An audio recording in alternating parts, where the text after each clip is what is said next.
Let's dive in. We're looking at a pretty high-end piece of video tech today. It's the DVDO C5-1-NDI-W 4K PTZ AI NDI camera. Our goal really is to figure out how this one device acts like an intelligent production tool, Mm-hmm.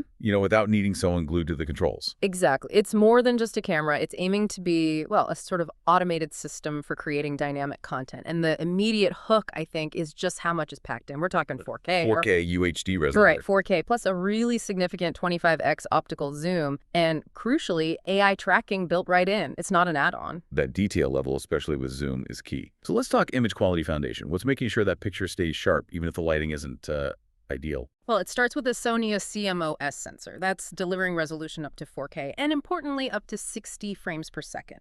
But I think the real takeaway for you listening is the focus on a clean signal. They talk about a super high SNR, that signal-to-noise ratio. They achieve this using some advanced 3D noise reduction. So basically, when you are zoomed way in, maybe 25x across a room that's a bit dim, the image doesn't just turn into, like, digital fuzz. It stays clear. Okay, that makes sense. So the lens is powerful, captures great detail, but the big cost saver, potentially, is taking the human operator out of the loop.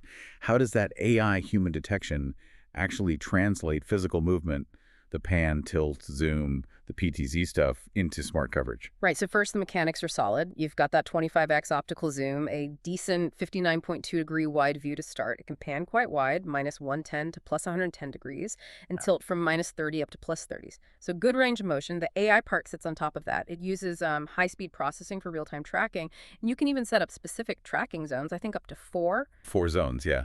And how fast can it actually keep up if someone's moving around? They give a specific metric, which is pretty interesting. It can track a speaker walking at, get this, 5 to 6 miles per hour. 5 to 6 miles per hour. Wow. Yeah, across a distance of about 6 to 7 meters. So someone pacing back and forth during a lecture, for example. That speed really changes the game for things like lecture capture, maybe even courtroom video. Yeah. You're moving away from just static shots to something that feels much more fluid, more dynamic, stuff that, used to need a dedicated operator. Absolutely. And if you do need to snap to a specific view quickly, it stores up to 255 presets. So you can jump right to the podium or the whiteboard or whatever. Yeah. Now, getting all this intelligence and video out to your system is the next piece, right? Connectivity. Right. It has multiple simultaneous outputs, which is great for flexibility. You've got HDMI, SDI, USB 2.0, and of course the LNP network port. Oh, and the USB port can even do dual stream output main and substream. That's pretty useful and not always standard. Simultaneous outputs are good, but the networking part feels like where this camera really earns its name. With NDI, we keep hearing NDI. Yeah. For anyone listening who's maybe newer to networked video, why is NDI such a big deal compared to, say, just running an HDMI cable? Yeah, NDI network device interface is fascinating. Basically, it lets you send really high-quality video with very low delay over standard computer network cables. Gigabit Ethernet. So the big benefit, and the source material points this out, is that you avoid running those long, often expensive, and sometimes fragile HDMI or SDI cables all over the place. Right, just plug it into the network switch. Yeah. And I see it also supports PoE, power over Ethernet. Exactly. One less cable to worry about. That single network cable handles both the video data and the power for the camera.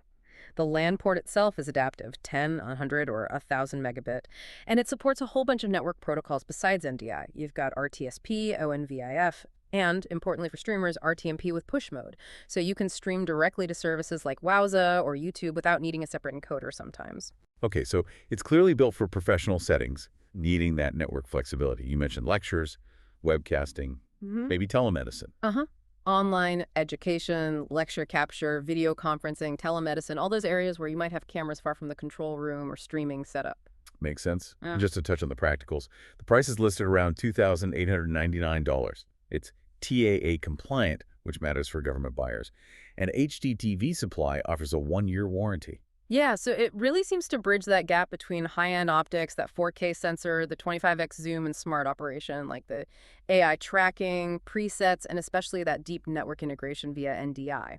So wrapping up, this brings us to a thought for you to consider. Given this camera can track someone moving at a pretty decent walking pace, 5 to 6 miles per hour, how does that kind of automated accuracy change what we expect from live, dynamic, maybe unscripted events in the future? If the camera can follow the action this well on its own, what's the next task we'll see AI camera systems taking over? Something to think about.